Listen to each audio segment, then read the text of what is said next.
Broadcast Studio B, delivering directly to you the most cutting-edge information available. In fact, you, the listeners, have gone on to be some of our most popular radio hosts. You, the listener. Welcome, one and all, to I'm Nature.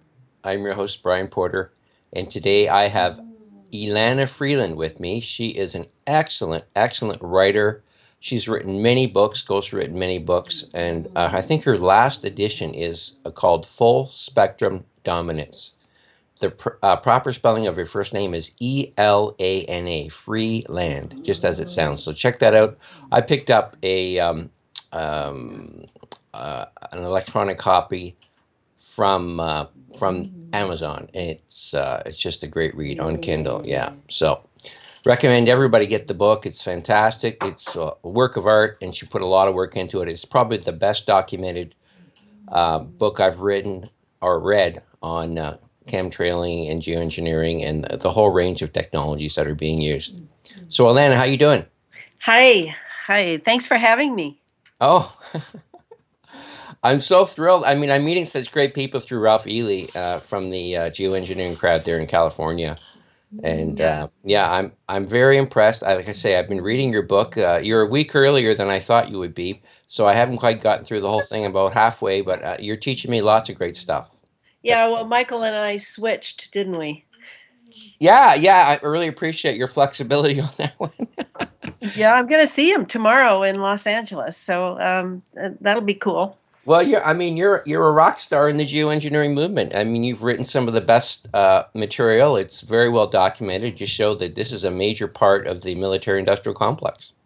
Yes, I really wanted to destroy forever the idea that this is some fringe conspiracy theory. This is such a pivotal, central issue, and the way people can tell that it is all the media discussions and debates are about geoengineering never mention the military whatsoever. And that's how you know that this is national security stuff. Yeah, I mean, it's kind of interesting because I've got 8 planet killers in my dossier of big issues, nuke power, GMO, destruction of the natural environment for, things like palm oil. They're burning down Malaysia right now. All sorts of stuff like that's going on the planet. But for some reason, geoengineering is the hardest one to convince people that it's a very serious program and it's having devastating effects. So it's got to be one of their top technologies, or they wouldn't be so adamant on hiding it with the climate science. I think it's pretty much an engineered science that was developed to hide geoengineering. Yes, I think so too. And it is strange that maybe it's because it's the air we're breathing, and the weather has been, in the realm of God. It hasn't been in the realm of man. And so it's hard for people to grasp that something so huge could happen so silently. Well, that's it. I mean, the energies that they're using are all invisible to the human eye. So all the technology, all the radar and different energy frequencies that they're using, they're completely invisible. So other than the spraying in the sky, we don't see these incredible HAARP arrays functioning, or you have to have special equipment to monitor all this stuff. So, but even the clouds, I mean, I don't know where you're living in Canada. I don't know if people there are more aware of what's going on over their head, but over here in the United States, I'm in the Pacific Northwest, and in the town I live in, which is normally cloudy, so that is a deficit right there to see anything different. But most people don't look up. They just don't. And they certainly don't look up with much attention. They just assume it's weather going on as always, despite the fact that summers are incredibly hot, and so hot they're almost like being microwaved. And winters are so strange. You have snow that won't burn, won't melt.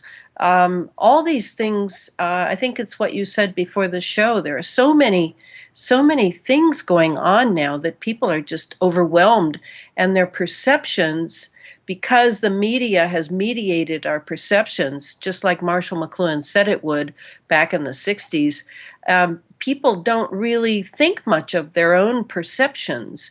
I mean, I'm in a movement, the chemtrails, the anti-chemtrails movement, but people are very aware. I find them to be amazingly aware. I have some amazing people showing up on my closed Facebook site dedicated to educating the public about this issue.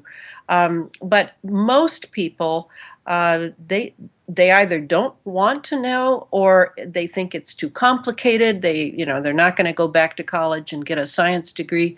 I mean, I only have a biology background, but I have a master's in history writing, and so I'm really up on references and doing the research and really thinking things through and seeing how things fit together.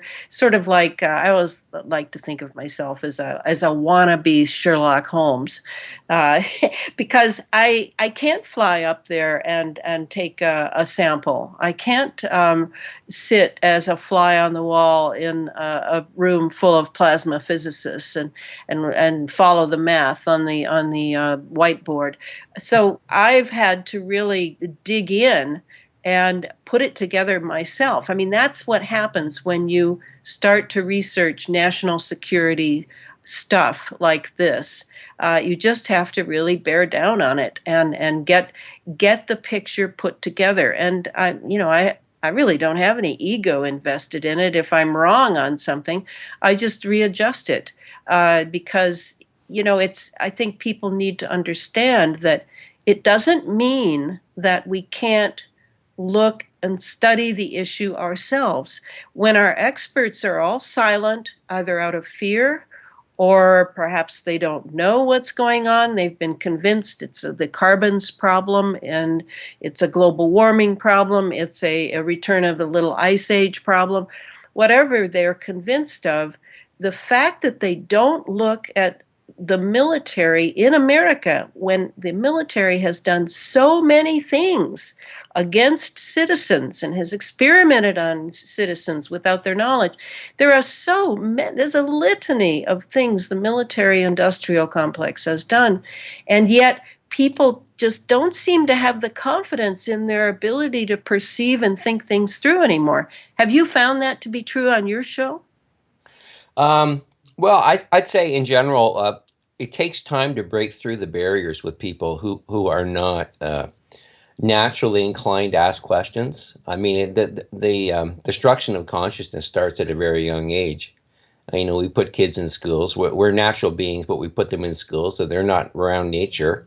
And when there's nothing within the consciousness, that our background, our learning experience now in life that encourages us to reach out to nature. And then when you don't relate to nature well, you don't look up in the sky. People don't even look up in the sky. I know. That's part of the problem. They're looking at their cell phones. So, yeah, no, it's a multi-layered indoctrination process. And Yes. I mean, I've been naturally curious like you all my life, and I think that's the key. I mean, if you don't lose that little child in you that you're given when you're born, I think that's the key to becoming aware. And whether or not you're an activist or not, like I am, I mean, it's good just to know and educate other people. Well, I think that's how I look at it. I'm often asked, "Well, Elana, what should we do? What should we do?"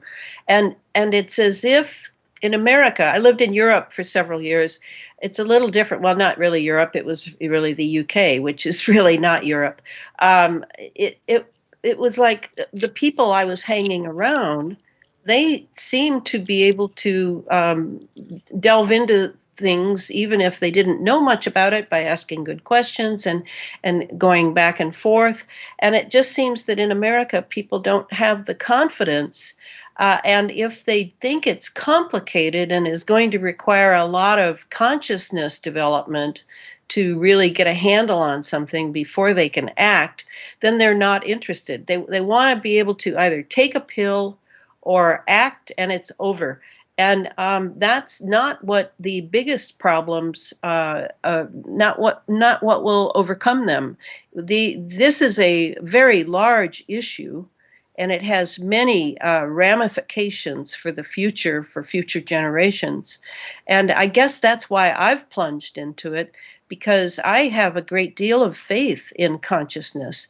And if I can develop a picture of something that, even if it's hidden in a box, like, at the bottom of the Pentagon, I want to know what it looks like. I want to know how it works. And I have found that by dint of sheer effort of a good mind and hours of research, you can generally come to a really good picture if you have an open mind, as every scientist should, an open mind to read different accounts, let them lie dormant for a while, see what they say when you wake up in the morning, see, maybe you've made an error in it, and rectify the error. I find the process to be very fulfilling. I don't find it to be a pain in the neck or frustrating or depressing or any of that, because I believe that if you develop the consciousness of something, it's like you were saying, you're a simple guy, and you see something in the sky, you want to do something about it. And if we have to really go deeper into it to understand how it works, like I do in the book, this is how this works, this is what Morgellons is, this is where it comes from, this is the research that was done on it. Well, I find that process itself to be strengthening, so that I can really get hold of something. And that consciousness, I guess it's because I was a student of Rudolf Steiner for many years. I find consciousness and thinking to be a real act. I mean, it takes effort, it takes energy.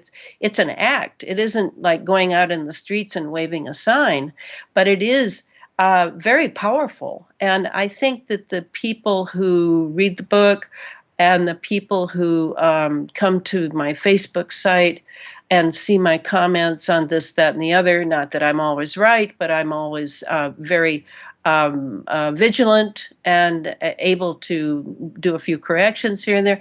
I think they see that, yeah, she's really paying attention, and it makes them feel good. It makes them feel that someone has really rolled up their sleeves and is taking this on.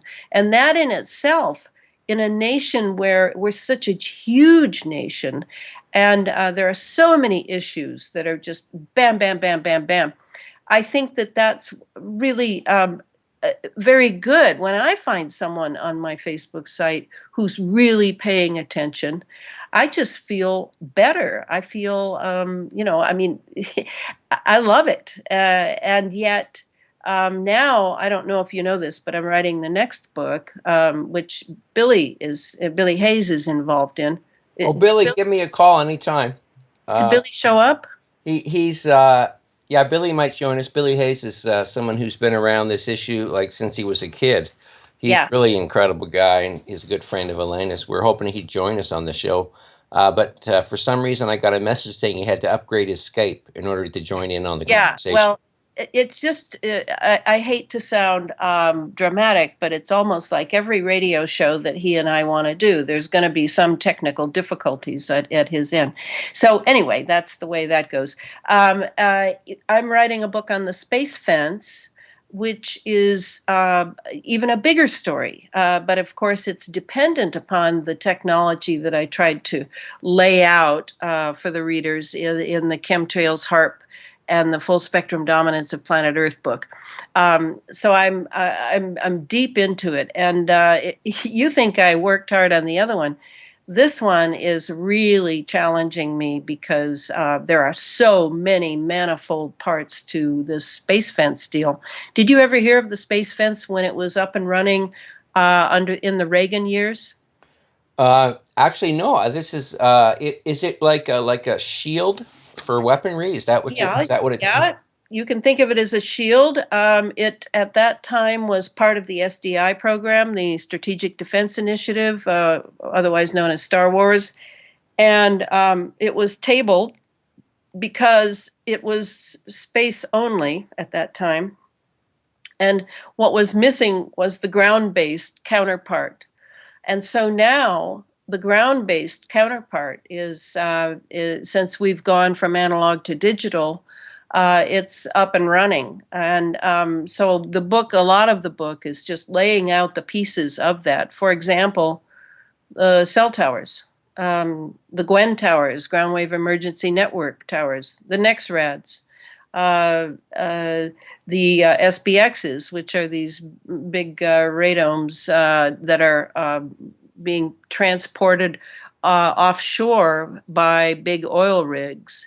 All of these things go into the HARP technology. And by the way, let me just say right out that HARP up in Gakona, Alaska, is not what I'm referring to, because HARP up in Gakona has now been retooled. It's operating at different frequency than it was when it was in its experimental years. And it has become part of a very large network of ionospheric heaters, uh, radio telescope, radio observatories, military bases with radar installations, etc. So what we have is a huge global grid of these machines, I suppose you could call them, but they're like phased array antennas, is what I think of. And these are how the weather is being engineered. And I'm not using the future tense. I hope you realize it. It's a done deal. And I don't know that we're having any natural weather, given that the atmosphere, the lower atmosphere that we live in, is all one huge breathing lung, and everything affects everything. It's the butterfly's wing analogy. So the space fence has, I think, even more concerning elements to it, because it's also a tremendous surveillance instrument, to the point that they not only know where you are, but they probably know your DNA structure, and certainly the frequencies at which your brain operates. So this is really serious, and all part of the effort to globalize. The sort of it seems terrible to even think of the old adage they used to use. Oh, the global village, the friendly global village. Well, now I think in 2 days, the conference in Paris, the climate change conference, will end. And I'm assuming that, like the Sustainable Development Conference, the 2030 conference that took place in New York in September, that they are busy screwing down and torquing down the global governance piece through the restructuring of all the way down to community, various communities in Canada, United States, everywhere, certainly in NATO countries. And I don't know about other countries, but this weather piece, this ability to bring hurricanes of tremendous power, this ability to move the jet stream, to create drought, so that food and water are scarce. This is a tremendous power. And I think we've had a lot of climate conferences over the years, and they're not much happened from them. So I can imagine that people are sort of, oh ho hum, there's another climate conference in Paris. But now the difference is that ever since HARP and the experiments that were run with HARP on the ionosphere, and the ability now to draw down an ionized atmosphere into the lower atmosphere, to merge, at least suffuse the lower atmosphere with the upper atmosphere. This will give a tremendous advantage to moving weather systems and other agendas that are part and parcel of the military-industrial intelligence complex goals for the next 100 years, I'm sure. So this is very, very concerning to me, and I think that's evident because I have taken on plasma physics, which has actually, I find out, only existed since 1934. Reading a book on plasma physics. I'm reading books of physics. I'm, trying to understand the science so that I can at least paint a picture that the public can understand of how critical this is. Maybe not for my generation, but for the generations coming. Oh, yes. In fact, I would say that the space fence is definitely part of the worry regarding transhumanism, singularity, the cyborging of human beings, the merging of brain computer interface. All of this is coming, and already many people are targeted individuals being used experimentally for these things lying in the future. And that is not what I signed on for as a human being. And like you said, your show is I Am Nature. Well, that is a problem, isn't it? Because we are connected to Mother Nature, and now she is being assaulted. It isn't just me who's being assaulted by this technology. All of nature is being assaulted. The soil is alkalinized. The oceans are acidified. Um, the trees are dying. The whales are beaching themselves. I mean, this is all connected to this issue. It is not a separate issue. And I think that is the main problem with cognitive dissonance as a psychological state is in order to survive, I suppose, we compartmentalize things so that we can still have a good day.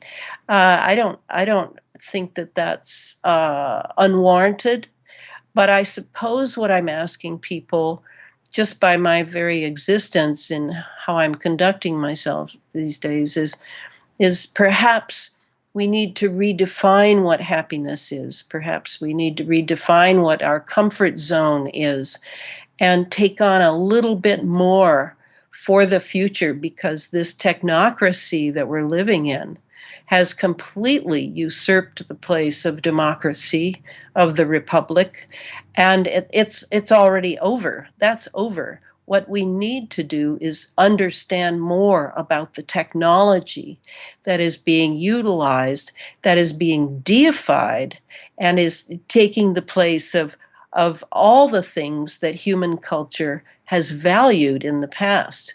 So that, I mean, I'm making a very long speech here, but it is from my passion to do what I can while I'm here for the future of humanity. And I would ask others to consider expanding their lifestyles, expanding the way they think of their lives, and to take this on as well. Because I have found that I have grown stronger and more positive in knowing more about our condition and what this spiritual warfare, this spiritual struggle, which is how I define it, is all about. And I invite everyone to join me and the others that I have encountered through my Facebook site in particular, and Michael Murphy and Scott Stevens and all these great people who have donated, given thousands of hours of their time to this with no remuneration, so that we can say when we're ready to pass beyond this wonderful planet, I did what I could, and that's kind of how I see what being positive is all about. Oh, I totally agree with you. I mean, we got to give it our best shot. I mean, the odds are not in our favor right now because, I started in the anti-military industrial complex movement like 40 years ago. And I've been fighting the same battle ever since. I mean, people's unwillingness to acknowledge the fact that we're at the top of the heap here in some ways, but now it's there ain't anywhere safe anymore. It used to be the West used to be the place where we enjoyed the spoils of war, but now I mean we're part of the problem. We're being affected by the military industrial complex on so many levels now that we have to deal with it. And I think geoengineering is such a pivotal issue because it's so obvious that it's happening once you get a grasp on it. And once you can say to yourself, hey, maybe we're not as good at people as we're led to believe by the media and by our governments. Maybe we are doing nasty things on the planet, and maybe it's happening to us. I think that's the awakening point that I went through, and perhaps you did as well. What sort of got you going into geoengineering? I did a lot of research for a decade, for some other books I wrote of my own, not ghostwriting, my own books. And they are historical fiction works. They're all the same story. There are 5 books. It's called Sub Rosa America, Sub Rosa meaning hidden under the rose. It was a phrase used in the Middle Ages. And to write those books, it goes back further because when I was in high school, I was chosen. I went to Girls State, and as you know, Girls State and Boys State is where you practice state government. And I was elected by 700 and some girls to represent them in Washington, D.C. at Girls Nation. And so when I went to Washington, it was the summer of 1963. John Kennedy was in office.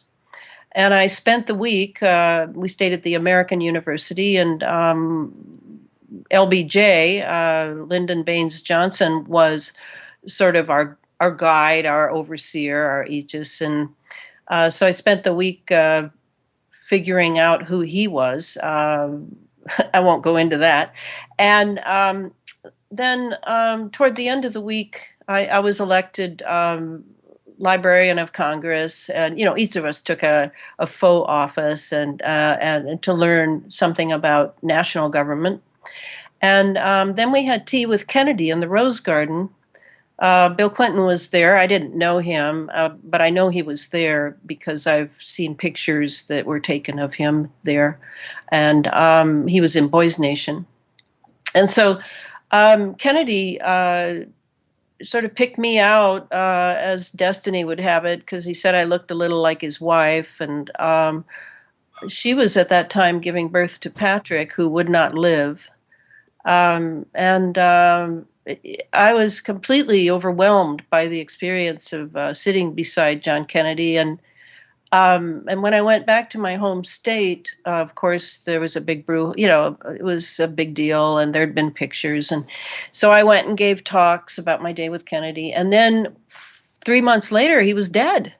And I was invited to give my talk again at these civic groups, but in this case, it was to rooms filled with sobbing people. So I think that was the beginning of my political sense. Was this great experience I had as a young girl, and then of course the '60s happened, and I was very involved in always the newspapers of the college I was going to. I went to different colleges. I would work a year and make the money and get residency and then go to school. And it was, I lived a lot. I was there when they burned the Bank of America to the ground in Santa Barbara.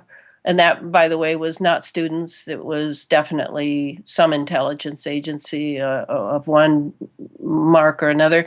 And then I was in some of the street riots in Berkeley. In other words, I was really engaged in my time. I was actually in Detroit when the Black riots happened. So it was just sort of destiny that I would develop this very political sense of my existence.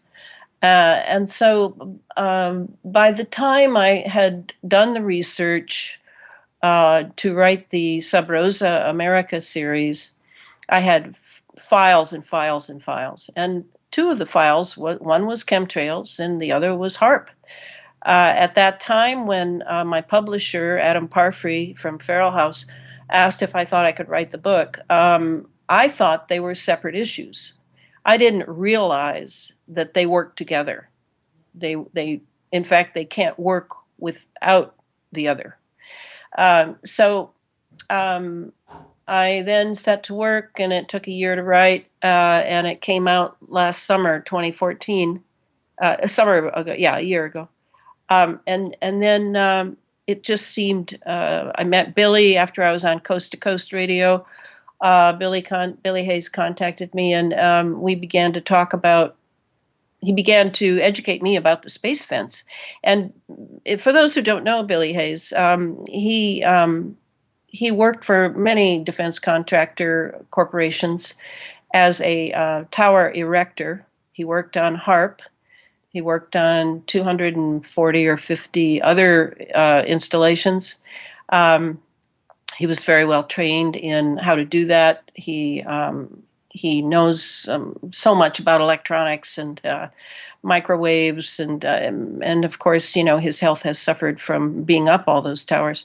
So he's been invaluable to me to give me the his practical experiences to support my intuitive and intellectual grasp of science. And I'm not at all afraid of science. I like it. It's just that, you have to make choices in life, and I didn't choose to go that route.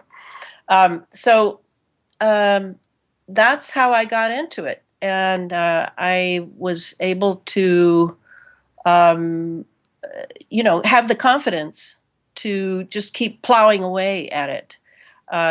To get it right. And then the way Billy and I work it out is I pass things by him, and usually he'll say, "No, that's not how it works." Right, Billy, are you there? I'm trying to bring him in, but he's showing is not even online. Yes. Yeah, I see his picture. So it's worked out really well that I have such support. I also have a couple of other scientists, former NASA scientists who quit in disgust and are now also plowing away at public education. I can call on them to see what they think, and I just feel so privileged to be able to do this level of work from my little writing room here, and to have a very supportive publisher. Adam is very supportive. In fact, Adam is involved with some people up here in the Pacific Northwest, struggling to keep the Navy, the U.S. Navy, and their Growler electronic warfare jets out of the Olympic National Forest. We have a big fight going on up here, and Good for you. Oh, it's big and dirty. I mean, dirty. And we have a spokesperson named Karen Sullivan who has a pilot's license, is actually, knows about the sea, has a Navy background. So Karen is just great. She's on it, and she will not let go. And then she's got a whole crew of people working on this. But the Navy is the Navy, so I'm under very few illusions about this. But it's important to make a stand. It's important to make a stand, and that's the bottom line now. So, Elana, we can't get Billy in at this point. Do you want to? I can try to connect you with James McCanney. It'd be a good opportunity for you to meet him. He's one of the top scientists in the world. He actually did some work with HARP and weather modification programs in his early career. Sure, it's up to you. It's your show. Let's see if we can get him in here. He's a super guy. And I was hoping to have Billy on, but as we see, there's technical issues. He's probably being blocked. I mean, yes, he is. Because I was chatting with him before the show, we had no issues whatsoever. No, it happens all the time. Yeah, it's very frustrating. He lives near a super darn outlet. James, are you with us? Oh, he was there. Let's try again. Trouble bringing him to. But at some point, I do want to run through the 7 operations that this technology serves. So just remind me not to forget. Okay. Well, I find most people love to hear about Tesla, and you talk a bit about Tesla, a fair bit about him at the beginning of the book and how he's connected with HARP. Maybe we could get into that a little bit. I love Tesla. I mean, doesn't anybody see that it's strange that the only time they ever mention Tesla in mainstream university science programs is just to give him credit for alternating current? It's like it's like trying to let me think of a good example. It's giving credit to Einstein because he played the violin. It's like Well, I mean, he that's was way beyond Einstein. Tesla's oh, probably I the know he smartest was. scientist who ever lived on this planet. Well, there actually is another one that I would definitely have a vote for, but and that scientist also was used and abused, as was Tesla, and that was John Worrell Keely in Philadelphia. In fact, Tesla and Keely wanted to meet at the in the early 1900s, and or the late 19th century actually, and they were disallowed from meeting by J.P. Morgan. So Tesla. Um, we now have Tesla's magnifying transmitter. That is what HARP is. That is what every ionospheric heater is. It has tremendous power, no matter what the stats are on structuring it, because it can be manipulated in such a way as to produce much more power, especially now that we've gone digital. So this is a Tesla age. That's what the electromagnetic age means to me. Why didn't it happen back when Tesla was around? Well, I think the problem was that they couldn't get the power in the atmosphere that they needed to operate uh, these ionospheric heaters, these TMTs, the Tesla magnifying transmitters. Um, they needed more juice in the atmosphere, and that was a stumbling block for quite a while. And then along came Eastland, Bernard Eastland, and his patent. And in chapter 2, I don't know if you've gotten as far as chapter 2, but in that chapter, Oh yeah, no, Eastland's a very interesting character. Yeah, yeah, he's probably uh, the top scientist who worked on this project and actually made it happen, right? yes, he is. It's his ideas, and Billy knew Bernard Eastland. Um, Really? yes, he did. Oh, you'd be amazed at all the people Billy has known. So I deconstructed the 1987 patent that talks about altering the atmosphere. And that's the important thing here. The atmosphere has been altered. No ifs, ands, or buts. It's a done deal. The only thing is that done deal has to be sort of done every day. As you see, they're flying those planes, they're dropping those chem payloads because the heavy metals, the conductive metals in the chemtrails, or call them what you want, persistent contrails, aerosols, they're heavy and they drop. And so they have to be laid again. And along with that, you need a lot of hardware to do all the radio frequency zapping that you need, certainly to move weather systems. So that's sort of how, once they were able to do Eastland's HARP and able to really do some work up in the ionosphere and with Alphen waves, Birkeland currents. These are all terms that people need to know. They were able to bring down a lot of ions into our atmosphere and then zap those and get a lot of juice here, ionize the entire atmosphere so that, when people here we didn't have any rain in the Pacific Northwest all the way from May until late August, which was unheard of here. And people were. That's tough. I mean, man, Yeah, exactly. that's brutal. I mean, that's And like a people were. desert climate. they were breathing this incredibly hot, dry air, and I heard several people just sort of laugh and say, "God, I feel like I'm in a microwave oven." Well, that's what you are in. That's exactly what this became. We were in a microwave oven because it's all ionized. It's not a normal air that we're breathing. So there's, initially in the 90s when they really took a project that was already going called Project Cloverleaf, and they amped it into high gear, dropping all these trails. They were still working out the quantities, and there were places, different geographic areas where people were really, really sick, and their lungs, there were clinics that were and emergency rooms that were just flooded with people who couldn't breathe, and asthma. I can't remember the stats, but the asthma in children now has gone up several 100% from what it was. All these things. Yeah, in Canada, 1 in 5, I think, girls in high school have asthma. Yes, yes. I don't know what the numbers are down there, but that's deplorable. I mean, there's obviously something going on, folks. Yes, and it's just.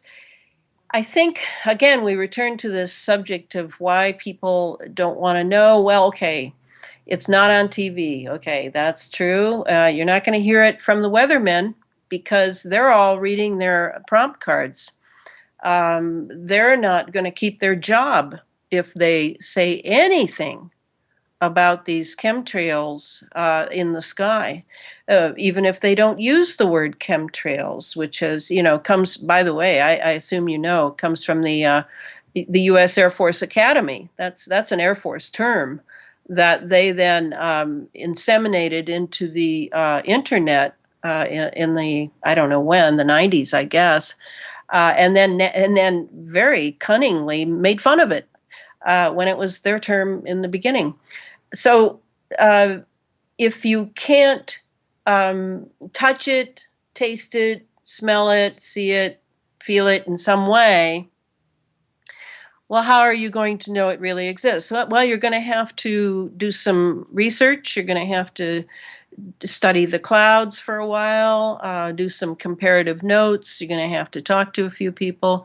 Going to have to really take a plunge away from consensus reality being fed to you by the boob tube, and that is a big act of courage for many people.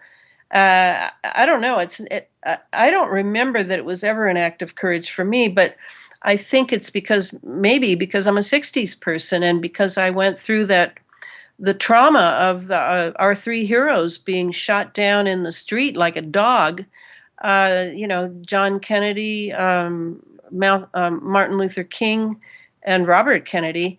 I mean, we were bludgeoned to death in my generation and told to have no hope whatsoever. And so I got used to early thinking for myself because I certainly didn't trust the media, and I certainly didn't trust authority figures anymore, who could lie so blithely about some very obvious things in our political institutions. So I think if we could have access like the bad guys do, the global elite, to hospital records, clinic records, start really looking at prescription drugs for lung ailments, for asthma, for other conditions that are immune system conditions.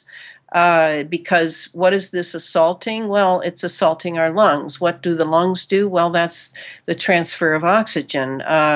Goes into the bloodstream. The bloodstream feeds the immune system. So all of this is connected.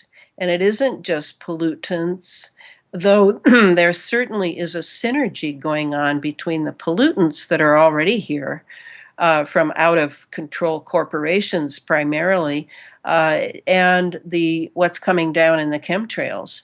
There is this synergy is operating against our immune systems. So what I've been recommending to people on a positive note is to really examine their lifestyle and see if what they're doing really does promote their immune system. And if it doesn't, if you can't do without your Pepsi Cola, or you can't do without your Splenda in your tea, rethink it. Rethink it. What do you really need to do when your immune system is under attack? And that is how I see this. I don't see it as a eugenics program, though some do, and they could make a very good case for that. But I do see it as the military's need for an ionized atmosphere to serve their own agendas, and they call it C4: command, control, communications, and cyber warfare. And they are willing to knock off a few human beings, if that's what it takes, in order to do that. They're also interested to see who can evolve beyond this, who can actually take in all this aluminum in nanoparticulates and make some sort of lemonade out of it. I mean, they are committed, and the reason I know that is they're changing children's textbooks, they're changing the photographs in them, they're including chemtrails in the old skies of my childhood and youth. They're even changing the skies in old films. This is a maneuver that will not go away, because until they can figure out how to ionize the atmosphere without having to dump billions of dollars worth of chemicals, we're in. And we're the people that it's falling on. And I assume if your next question is, well, what about their kids? What about their beloved ones? Well, they must have an antidote, and they must have damn good filters in their house. That's what I figure. Yeah, I think they have like dialysis machines for the top elite. The military don't really care too much about the rank and file. We've seen that with the veterans and the way they're treated. That's right. So I mean, that most of them are expendable. I mean, Kissinger said some pretty, clear messages about what he sees the soldier as. He's just a cog in the wheel.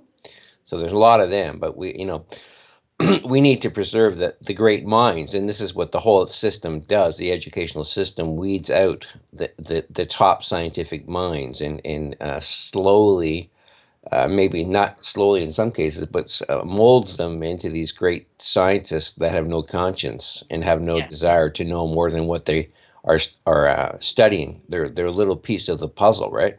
Yes, that's exactly what happens. I always think that when I see yet another gifted children's program. Not to be trusted. Not to be trusted.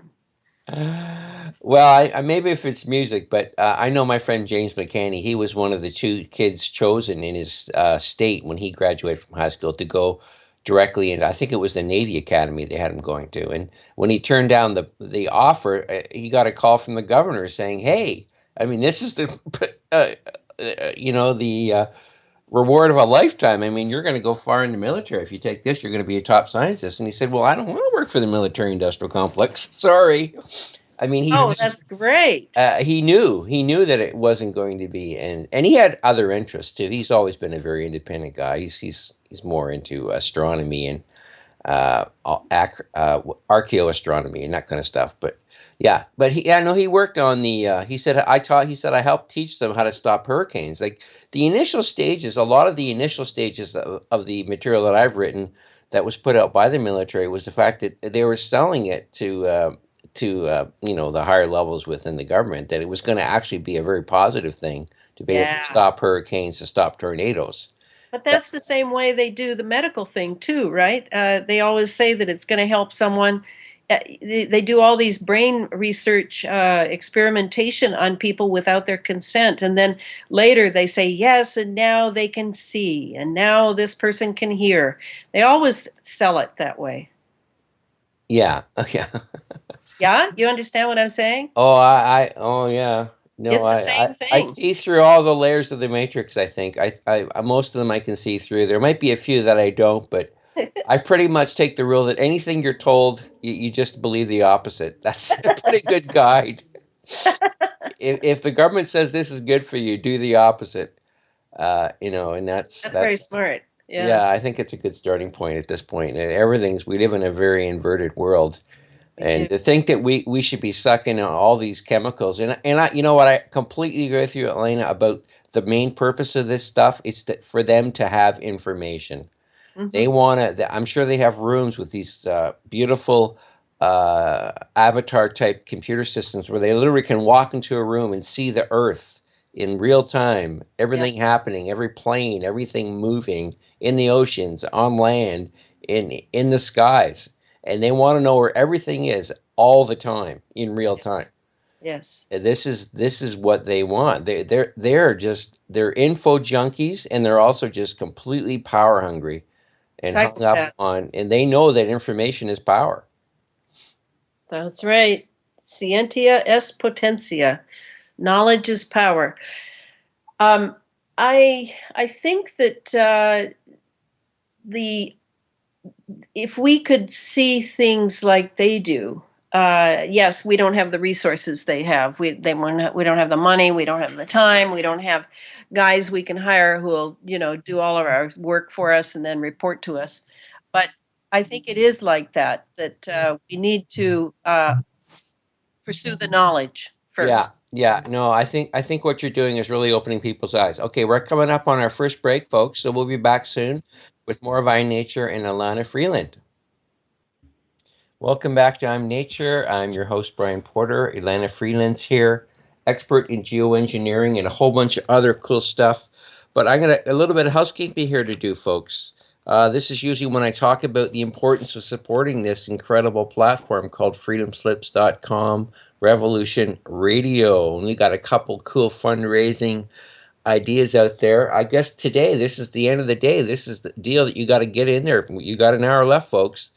But if you make a $75 donation, you're going to get a 1-ounce silver coin. Okay, beautiful coin. Is probably worth $20. So this is the perk. $75 silver coin coming to you, and you'll have to just give your contact information when you make the donation on the site.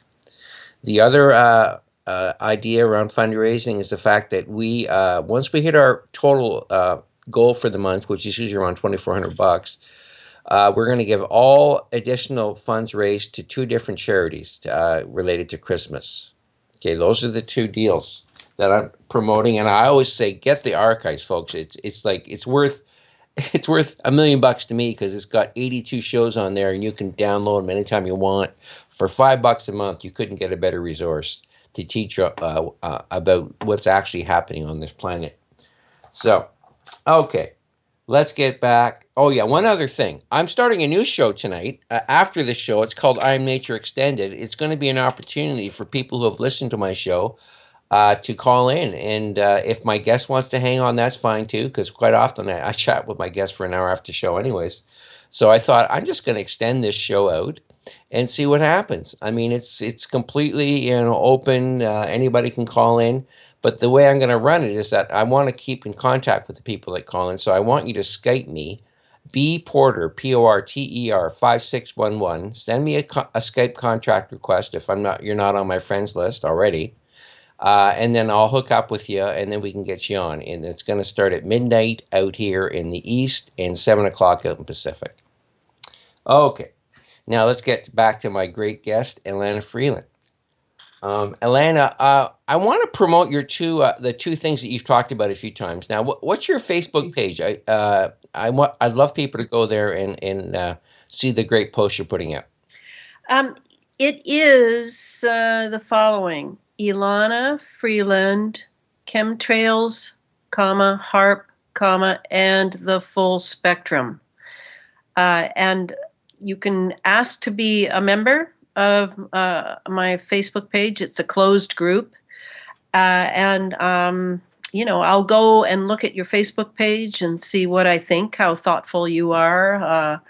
If it's a lot of kitties and bunnies, I probably won't accept you.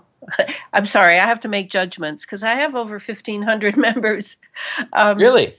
oh yeah, oh yeah. I turn people down all the time, but I want people who are really, um, really interested in not just geoengineering or chemtrails, but other issues like GMOs, like vaccinations.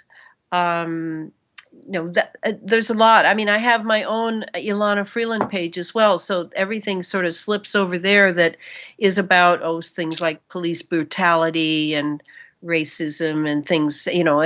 I keep both of those going to the best of my ability, but I spend more time on the chemtrails geoengineering site than I do the other one. No, it's a great site. You post all sorts of good stuff. I got it, no problem, folks. So you'll have no problem either. I mean, Alana's not that picky, but I mean, if you're listening to the show, you're in the right. You're in the right modality already. So you Yeah, wouldn't be listening to the show, finding it interesting, if you weren't the kind of person that Alana should be hooking up with. So yeah, yeah. yeah. So okay, so that's great. And then you have an event coming up on December 12th, which I believe is this Saturday coming. Yeah. I'm flying to LA tomorrow.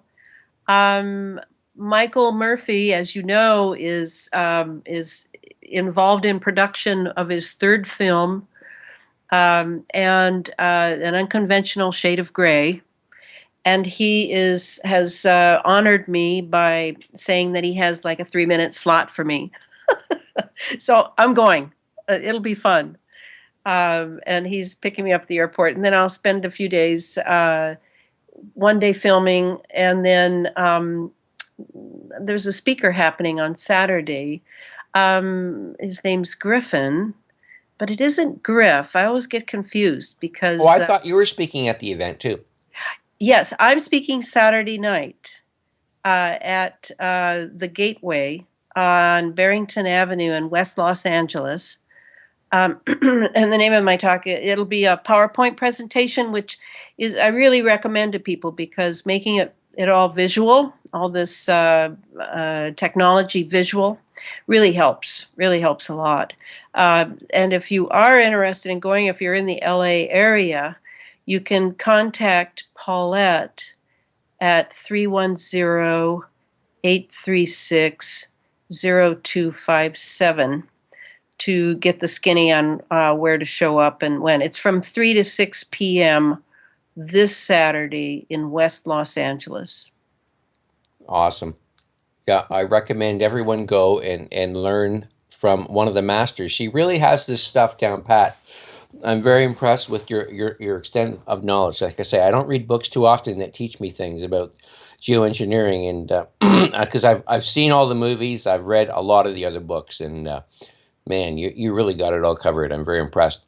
So let's get now to, you said you wanted to make 7 key points tonight to the Right. audience. Yeah. So I want to let you do that now because I got a million questions for you. I want to Okay. make sure you get in your main purpose for being on today. I think it's important to realize, because everybody knows that, well, not everybody, but those who are paying attention to the anti-geoengineering, anti-chemtrailing people like myself, that weather is definitely being modified. After I list these, I would like to show people how that is done, just in a few words, so that you can get a mental picture of how exactly you can control such a huge thing as the weather. So let me go through. This is really from Clifford Carnicom, an independent scientist known to many people out there. Clifford is really the first scientist who collected a lot of data in the 90s, from the mid 90s on, is still doing it. I happen to be close friends with him, which is another reason that I wrote the chemtrails book, by the way. I already was friends with him, and it just seemed like, yeah, this looks like it's for me.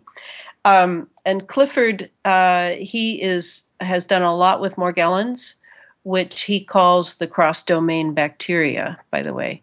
And I spend chapter 8 in the book on that. So let me just run through the 7 operations military operations.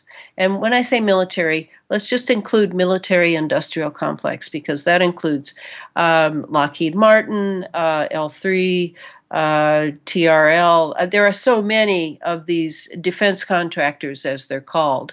They are all involved, and they are all, in my opinion, pretty much the corporations that run most of America. So these 7 military operations depend on the chemtrails HARP technology. And again, when I say HARP, I don't just mean the one in Gakona. I'm talking about ionospheric heaters. So the first operation, weather and environmental modification.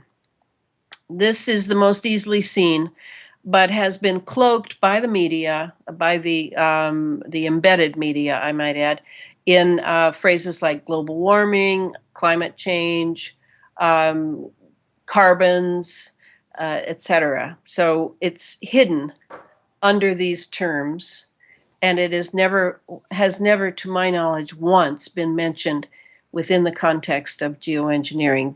The military has not been mentioned. Our atmosphere is now an ionized, battery-ready antenna. That's the most metaphoric I can give you that metaphor. It is accurate. It is what we are breathing now, and that is everywhere. Though mainly NATO countries were the very first to be ionized by this technology and doused in chemtrails. It certainly is true that other nations in the world are developing it or are being assaulted by Western powers with this technology. Okay, so that's the first operation, weather and environmental modification. Number 2, electromagnetic operations. And this goes all the way from continuously drawing charged particles down from the upper atmosphere into our lower atmosphere, where conductive metals like barium, strontium, and aluminum and lithium aid in radio frequency and microwave military operations. Okay. The third operation, military warfare. Space weapons and non-lethal weapon systems in the context of C4, command, control, communications, and cyber warfare. Dr. Rosalie Bertell, an epidemiologist who specialized in ionizing radiation, that would be like nuclear radiation, understood the danger of this technology very well.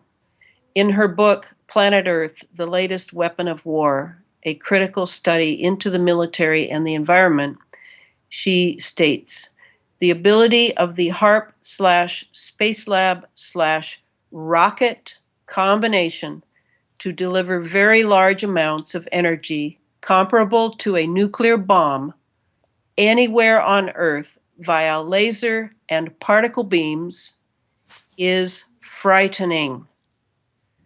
Dr. Bertell died a couple of years ago, bless her heart. Well, we've had those explosions in China, right? And it always, I Well, at the hear about chemical these depots, accidents. at the These chemical depots, yes. Yeah, these accidents, and the one was right beside one of their main military computer buildings. So it led Yes. me to believe that it wasn't an accident that this had happened. Right. It very well could have been a directed energy weapon. Very well could have been, because if you slow the film down, and you've probably seen those too, slow it way down, you see something coming in from stage left. So yes, I agree. All right, number 4, fourth operation, biological. This is delivery via chemicals, via chemtrails, GMO foods, and vaccinations of biowarfare nanoscale components, such as morgellons, fungi, desiccated red blood cells, disease like E. coli, etc. All right, that's very serious. That is chemical and biological warfare, and chemtrails is one of the ways they're being delivered. Fifth operation, planetary geophysical operation. Alteration of the lower atmosphere and upper atmosphere. That would include the ionosphere and the magnetosphere, and the solar cycles of the sun. Yes, those can be influenced by this technology, which has a tremendous impact on our magnetosphere and our ionosphere. Planetary geophysical operations also include the tomography being used by this technology, the sound waves penetrating the planet that alters the plates and heats the core and beaches the whales. This is sonar. Terraforming, this is still under planetary and geophysical operations. Terraforming from big oil fracking, earthquakes and hurricanes, collapsing sinkholes, and salt domes. All of that is done by pulsing frequencies. People need to get that straight. Okay, Elana, I just want to frequencies. Yeah, I want to sneak in a question here. You're doing a very thorough analysis here. But are you telling me that we have technology that can heat up and cool off the sun from planet Earth? Or is this off planet? No, I'm not saying that. I'm not Okay. saying that, though. Who was it said that? I think it was Tesla. Yes, it was Tesla. Tesla indicated it was possible. Yes. No doubt with his TMT would be my guess. But what I'm saying is that when you alter the lower atmosphere and you're altering it in conjunction with the upper atmosphere, I mean, they're zapping masses of radio frequency waves into the ionosphere. If you think that you can't impact the sun from our ionosphere, you don't understand that all of that dark matter in space is connecting all of planets and stars. We're all connected. And that's what I meant. Okay. All right, sixth operation, intelligence and surveillance operations. The space fence, coupled with ground-based smart grid and artificial intelligence supercomputers, means total surveillance of everything and everyone on Earth for the sake of C4, command control, communications, and cyber warfare. So this is far more, by the way, than that they can see a postage stamp from space. An assassination. Well, it could be seeing your DNA. Yeah. Yes. Yeah. I mean, it's nice to know where someone is if you want to take them out, and that's certainly part of their strategy. Yes, and for the future of singularity and transhumanism, it will take on a whole other cast. It's not necessarily assassination, but it certainly is absolute control of the human mind and soul. I mean, of course, these psychopaths don't believe in the soul, or they do believe in the soul and have it in their sights. Yes. All right, and finally, the seventh operation, which is pretty interesting. This is detection and obscuration of exotic propulsion systems. And so I'm speaking here all the way from what we know are top secret projects the military has had, like the Aurora and the XB-37, I think it's called. All the way from there, detection of those, perhaps, someone somewhere from Russia or China or something has their own craft up there, some sort of a triangular craft, and is hiding, is cloaked. First of all, it's cloaked, and that's camouflage. We have that capability. We can look just like the sky, some of these crafts. But the artificial clouds made of plasma that are being created by this technology, they can obscure the ship, the craft, or because of how we use radio frequency and lidar, um, we could see it when otherwise it would be absolutely cloaked and behind an artificial cloud. So either detection or obscuration of exotic propulsion systems. And does this include UFOs? Yes, it does. Hmm. Because a UFO is an unidentified flying object. Elena, I seen a special chemtrail UFO. It actually came. There's a lot of weird stuff that happens on this highway that I drive on. Today I almost got killed. Thank God I have a very good senses for danger. But I was driving. This happened in almost the same area. This triangular craft drove over the highway, and it was chemtrailing from about 100 feet above the car. So Like when you say triangular craft, what did it look like? It looked like a triangle. Really, it was very just a triangle, no wings. Yeah, it was just one. It was a triangular craft, and the whole back end of it was chemtrailing. It was like a huge, wide trail, about whatever it was, 150, 200 feet across. But it was so low to the highway. Yeah, I mean, I could see it had lights around the edges and whatnot, so it could be seen. But man, I've never seen anything like that. And that was the weekend after I was told by the RCMP in Canada that I was considered the lead of the geoengineering movement in Canada. I was the leader.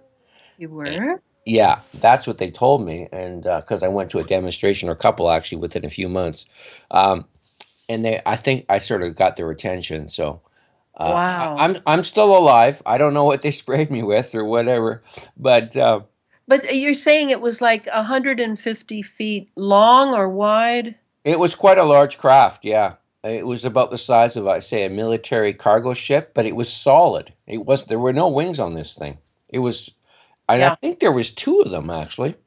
It was like they were spraying the whole town. There was some.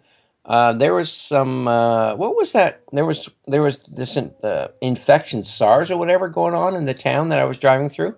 And they may have been sort of inoculating the whole town. That was my guess for why they were doing it. Trying to take me out, one or the other. I mean, these people are ruthless. They are ruthless. But how did you almost get killed today, though?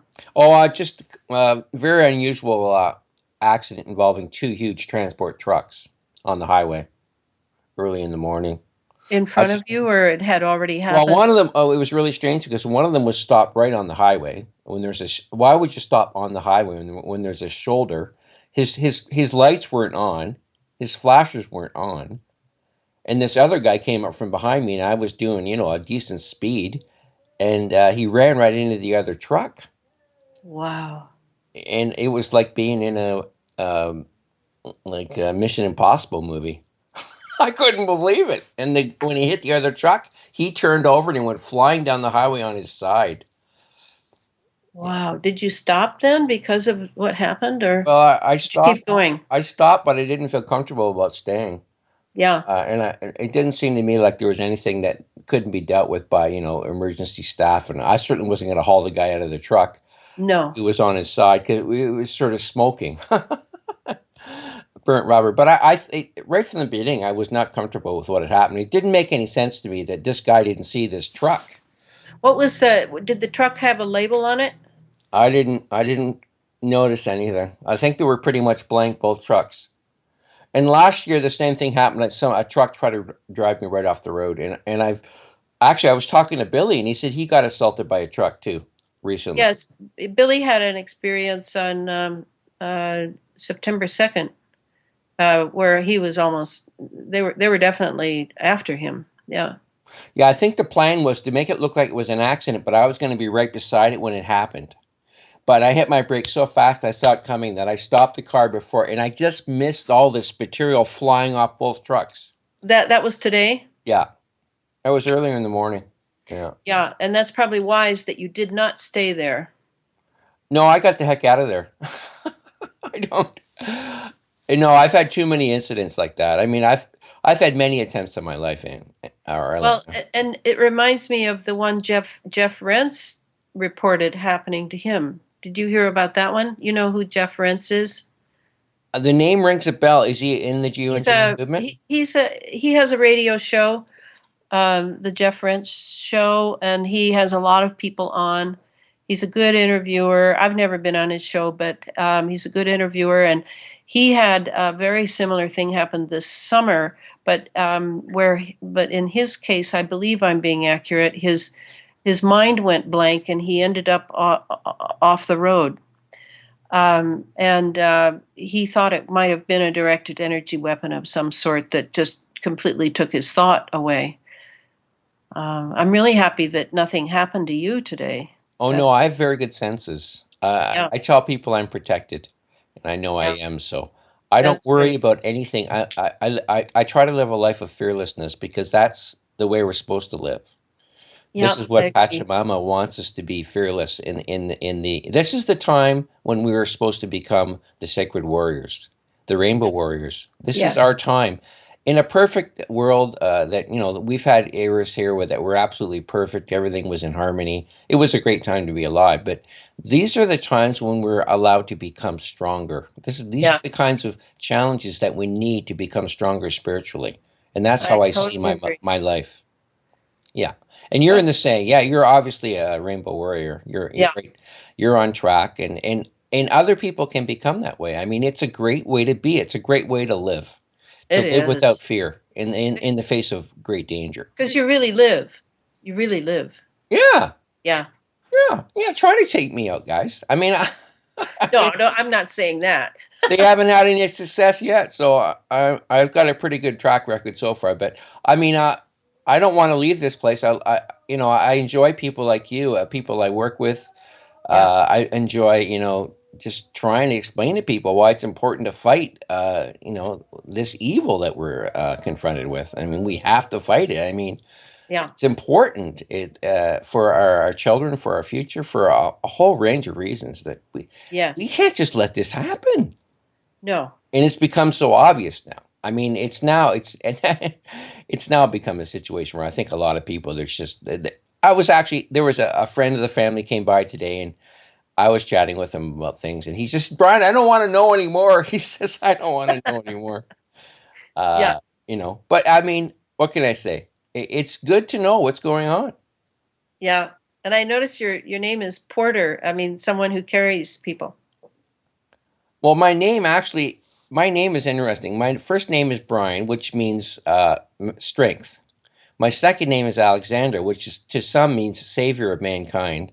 And my Yeah, third name is Port, which to me is opening a door. I see. That's Yeah, the way I see my name. So I was sent here. I came here on a mission to try to save as many as I can. I'm not sure we'll save everyone, but I think yeah, there's an option here that if we can get enough people together, that we can do some major remediation of this planet, and we can turn a lot of these agendas around. I yeah. haven't given up yet. I mean, I know the odds are against us. It's just that people are taking too long to get on board. But I think when things really get dire, that's when people are really going to say, "Hey, I got to do something now." Yeah. Yeah. Americans are known for that. Uh, I mean, it is when they're at their best. Because normally they're just couch potato, comfortable, and it's when the pedal goes to the metal yeah, that they do tend to come forward. when something like the food stamp program's dropped, or there's like robots, weaponized robots roaming the streets, I think people will figure it out. Gosh. It's something really dramatic. Well, okay, so those are the 7 operations, and the mind control piece is definitely part of that, and it fits into the intelligence and surveillance operations, by the way. I didn't mention it, but in this next book, I will go deeply into the mind control issue because the technology that is staggering that now exists to be able to control the mind. And of course, there are people that I don't think it will work on. And that, again, is part of the consciousness raising that you're committed to and I'm committed to. With consciousness raised, it is very difficult to take over that mind remotely with signals. Really, really difficult. So Yeah, this and we have is, a protective aura around us. when you're Yes, but out. a lot of people are suffering. Hundreds of thousands of people are being used as experimental guinea pigs. My site has attracted quite a few because they see that I believe them and that I am interested in the technology that can do these things, so that we understand it, and therefore will know more of how to defend ourselves. So the other thing I wanted to make sure that I did was to explain just real simply how the weather is manipulated. And, how do they do that? How is the jet stream manipulated? How is the water kept from California for 4 years and sent to other parts of the United States? Like that's what I would like to answer that. Is Oh this a yeah, good beautiful. time? Yeah, yeah. Okay. So let me just read something. I'm actually preparing this for Michael's film. This is what he wants me to talk about because I guess other people in the film aren't talking about it, and it is important. Okay, high over our heads, military and commercial jets are laying nano-sized light metal chaff that remains suspended while heavier particulates drop slowly. Fire radio frequency into this chemically enhanced, statically charged curtain of chaff, and a dense wall can be created. This wall is made of plasma, and plasma is the fourth state of matter. It often is indicated in a gas, which has matter in it, or fire. So plasma is the name of the game with this technology. Beside this wall, radio and radar masers and lasers aligned onshore, offshore, on ships and aircraft now lay a conductive waveguide that will funnel the moisture coming off the South Pacific and steer it north along the coast so it can be folded into the jet stream over Vancouver Island, BC. Then, after which it will dip into the Southwest and the Midwest and take California's moisture with it.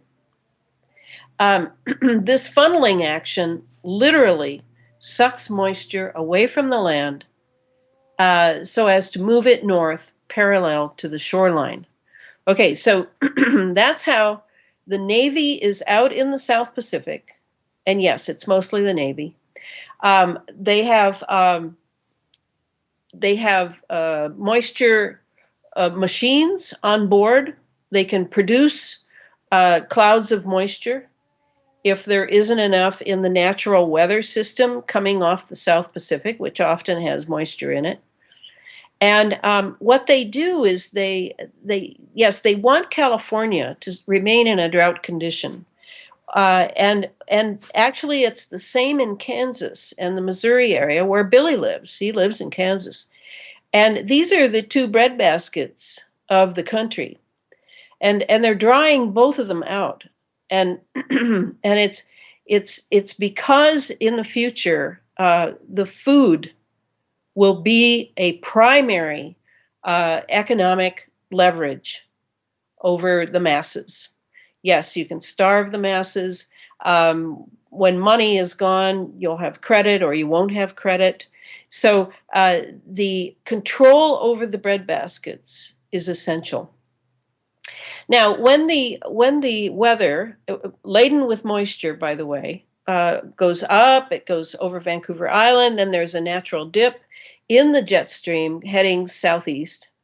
It'll come down, and now begins the second phase of shepherding the weather systems and building low pressures in areas into high into low, and all the things it takes to produce a storm, to produce a tornado, to flood a certain area, to bypass a certain area so that it's in drought, etc. And how this is done is primarily through the NEXRADs. And that's these are the next generation radars. They look like huge golf balls, and they're often near radio stations across the nation. They're not that far apart. It could also be partially helped by the windmills in wind farms, because all of these things are tuned to a certain pulse and a certain frequency. And they are purposely tuned to work together. Um, Along with the NexRads are what's called, I was listening to Sophia Smallstorm today. She's so wonderful. Um, they're called WSACs, wet surface air coolers. And what they do is they, like I said, on the ships, they have them too. They can produce steam, they can produce clouds of moisture. And in that way, then they have more that, and then they lay the chemtrails, and the particulates in the chemtrails are drawn to the moisture is drawn to the particulates, they bind, and now you have a conductive, you can conduct it this way and that, you can bring it down and create a tornado in Oklahoma. This is how they do it with this, all these devices very carefully placed across the country to tether and shepherd the moisture coming off the South Pacific. It can go all the way to the East Coast. It can go all the way down to the Gulf and join another air system coming up for creating hurricanes. This is basically how it's done. And I mean, it totally makes sense that you literally can move these weather systems. But what I wanted people to see is you have to begin with something natural. It has to begin with something natural, not just counting the jet stream. So that's how it's done. Did that make sense? Perfect sense to me. Yeah, basically they put the particles up there and then they hit them with these different radar systems, energy systems. Yeah. And it heats everything up, and then Yeah. things move. Yeah. And That's how yeah, they do no, it. you can affect the jet stream. It takes a lot of power to affect the jet stream, but they have the ability to do this. Well, and that's the point of the ionized atmosphere, because when you have an atmosphere that's battery ready, you don't have to use so much juice to get things moving. You see? Yeah. That's the point. And it doesn't have to be hot. It can be cold. You know, this whole argument about, oh, is it global warming or is it a mini ice age? It's neither. It's both. This technology can produce ice storms with what is that called? With softball. Nucleated snow. Yeah, nucleated snow and softball sized hail. You know, I mean, like a weapon. Uh, this is what I think is known by the fat cats who attended the Paris conference that's ending this Friday. They've been there for a week and a half, and a lot of decisions have been made, mostly in back rooms, of course, and by the most powerful. And I think that the calling card to developing nations and less powerful developed nations is, yes, the United States and the UK and a few other players have this tech, and they can muscle any nation who doesn't pay their carbon taxes or who is throwing a hissy fit about something else and isn't playing ball and isn't a team player and all that garbage. They can move their weather system and make them pay. And I think that the reason this climate conference is so different from the others is they didn't have any teeth in the arrangements made at these other climate conferences. There was no teeth. There was no muscle. And now there is definitely muscle. Definitely. Yeah, and there's no opposition because they arranged the bombing earlier in Paris, so people were spent years, or the last year, and people, they were all going to go there and protest. I know. And there were all these great ceremonies and concerts they were going to have. It was just going to be a wonderful thing just to go and be. Yeah. at. And this is one of the things we have to learn to do with geoengineering. So we have to start creating some art around it. I think that's really going to help the movement. But yeah, that was just perfect timing. I mean, they're obviously controlling everything. It's pretty sad. Yeah. Well, it's the globalization that we've been moving toward ever since. The Versailles Treaty failed. The League of Nations failed, and then onto the UN, and the UN seemed like pretty flaky for a while, and now, whoo, here we go. Now that they have the capability for C4, very important to be able to muscle nations. You've got to have the ionized atmosphere. What's your view of Putin? Do you think he's a good guy? You think he's actually fighting the New World Order, or he's sort of like pretending?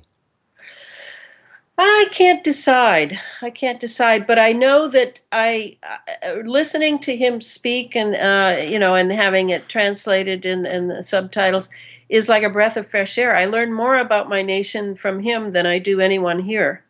So I do enjoy his speeches, and it's interesting that he's formed an alliance with the Eastern Church.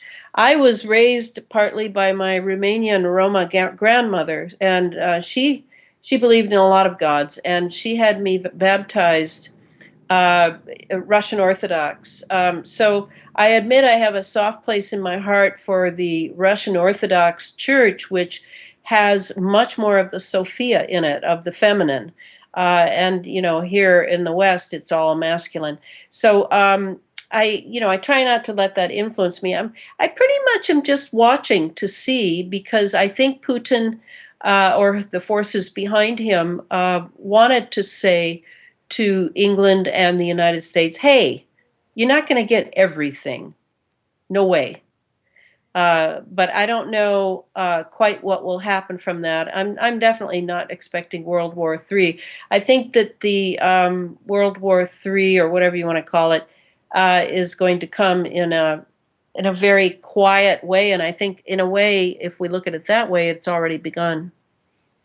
Yeah, well, they already had, because we don't live in the Middle East. We don't realize it. They've killed what, 4 million people over the last 20 or so years.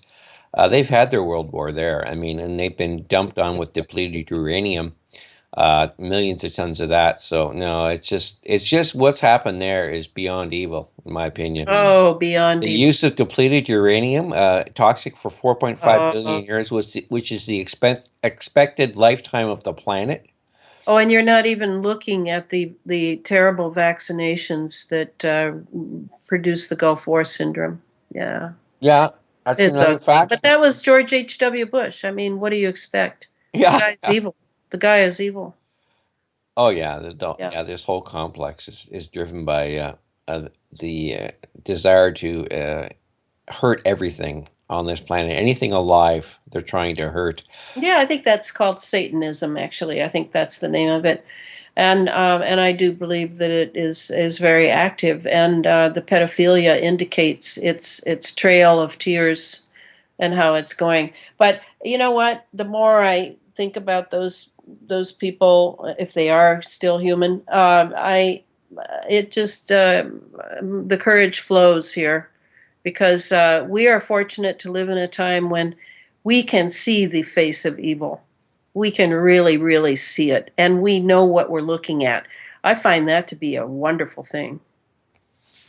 Yeah, I mean, it's like I say, I agree. It's completely obvious once you just take the time and do a little research, and there's something that happened up here recently. The Auditor General did a report on just this one entity here. It produces all the electricity here, and it's horrible because it's nuclear power, most of it. And she said that we've been ripped off since over the last 20 years, $37 billion in overcharges. I mean, that kind of stuff, even in the mainstream, that's the kind of story you can hang on to as an activist and say, okay, how could this have happened Yeah. in a place that's honest? That's Where people right. actually care. This is what But I find asleep. helps people. But Because asleep. I mean, it's the sleep. It's the dreaming. It's not our friend. yeah, no, it's obvious that the government's corrupt. Is the point I try to get across to people. Like, it's not an honest entity. And we don't really need one tenth of it. Really, is my opinion. I'm not a big fan Oh, I of know. I either. agree. We need each other. We need community. We need nature. That's what we really need. Pat's Yeah, my rules. yeah, I agree. Yeah, we have to come together. But hey, this book is full of fascinating facts, and you have a different way of interpreting what happened in in Tunguska, which was that huge explosion that happened in the or Russia back in the early 1900s. Right. That's the. But that wasn't originally with me. I read Jerry Smith's book. Jerry is not alive now, but Jerry wrote a book on HARP and on weather warfare. And I remember reading. I was so fascinated with a passage he wrote about Tunguska and the correlation between that and Admiral Byrd. I've always wondered, was Admiral Byrd really looking for the Hyperborean kingdom on the inside of the Earth? Maybe there was something else he was sent Well, up there maybe to you should do. fill in that story because I'm not sure everybody knows the story of Admiral Byrd's mission down in Antarctica after the Second World Well, War. and at the in the Arctic, he went to the Arctic as well. He was sent, and later when he wanted to talk about it on a talk show, I remember seeing a clip on the net. He was shut up. Admiral Byrd struck me as, and that's BYRD, everybody.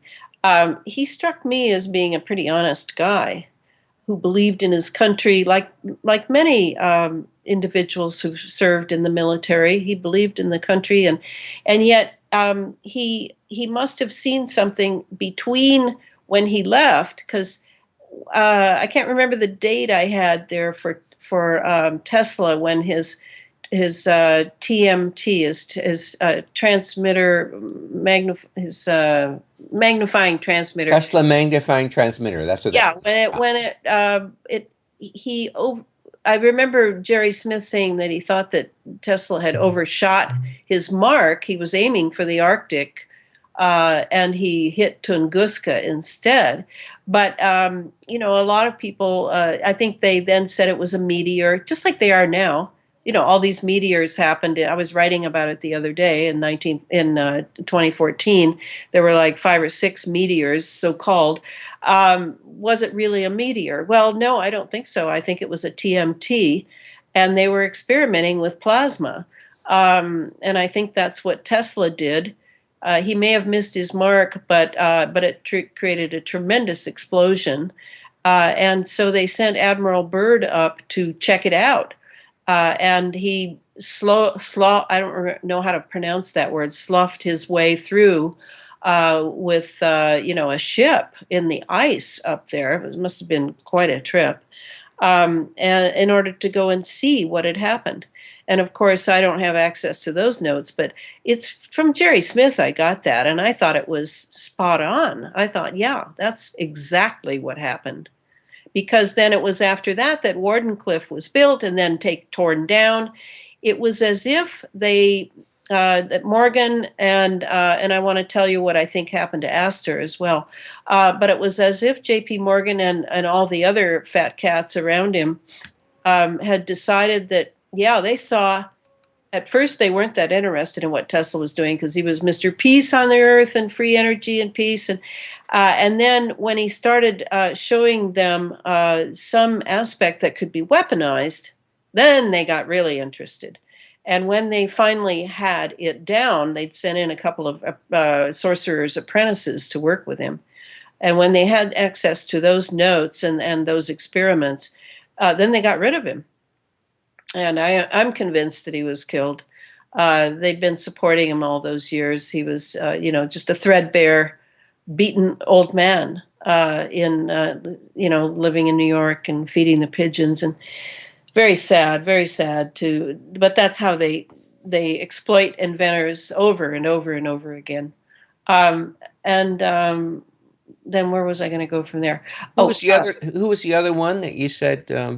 John Worrell Keeley. Yeah. And that book, the book I read, oh my gosh, what a great book by a man named Theo Pagemans. Eastern European. I don't remember the title of the book, though. How do you spell his last name? Keely. Keely. Oh, okay, And that's different. Worrell is Worrell. John Worrell Keely. And what he did was quite different from Tesla, but they were both dealing with the ether. And now you have to understand that the ether, the term ether, Einstein was still using it in the 20s at Princeton. And then by the late 20s, some scientific organization, some peer review, whatever, decided that it must never be used in a scientific context again. Boom, it was gone. But John Worrell Keely and Tesla were both interested in the ether, tremendously interested. They understood there was electromagnetics, but they knew that electromagnetics travels through some sort of dark matter. And we use that term now. Well, that's ether. There's no question. And so Keely was able to harness... Or a unified field. Yeah, unified field, but more than that. And I'm not versed enough to be a glib on it. I'm writing about it, and I'm definitely writing about scalar mechanics and that sort Have you heard about his investigations into the Vishnu Purana, Tesla? Vishnu Purana was basically the Veda. The Vedas had it all figured out. Yeah, sure they did. And he read the Vishnu Purana. He read the Bhagavad Gita, and I mean, I read those things, and I don't come up with the conclusions that Tesla did, but he was inspired. He said, "Holy cow, this makes sense." And well, the prana is the ether. Exactly. That is ether. Yeah. Yeah, and he was all over There's it. a lot of scientific concepts in those books. Yeah, I know. But I'm one of the people. I'm a Rudolf Steiner student. I'm one of the people that believes that the past has happened. We're about to repeat the ancient past. I mean, we have all that science, and who has it? The Freemasons. They've catched it away, and they're now dragging some of it out, ready to use it because their precious atmosphere has been ionized. Anyway, don't get me started on that. I want to talk about John Worrell Keely, though. Okay. He was able to build such precision machines. Of course, they were huge. And he could take a teaspoon of water and put it in the machine, and it would produce enough energy to do the electricity of a huge portion of Philadelphia. And he had harnessed the ether. That's what happened. The problem was for the J.P. Morgan guys that might be Billy. Oh, good, you can hang on for the next show. No, it isn't Billy. I'll just ignore it. The problem was that the machines would only obey him. Can you imagine? I mean, this is real. He really lived in Philadelphia, and they tried and tried and tried to get that information from him, or the device that he was wearing or something, and they couldn't get it. And so finally they got rid of him. Well, you see, his mind was communicating with it. Our minds are very powerful. I've had some amazingly powerful experiences myself. It's unbelievable how powerful the mind is, and that all the top meditators, they literally disappear when they die. It's called transmutation. So, I mean, there's a lot of things that we don't understand, but these people, they figured out just a little speck of what the Vedas knew. And then they create some sort of technology with it, and people are amazed. But I swear, these guys knew it all. I mean, I wouldn't. I kind of balked at the way you said that, because the mind, yes, it is powerful, but it's not a power tripping thing. What he did is his etheric body was communicating with the ether in the water. It's kind of like that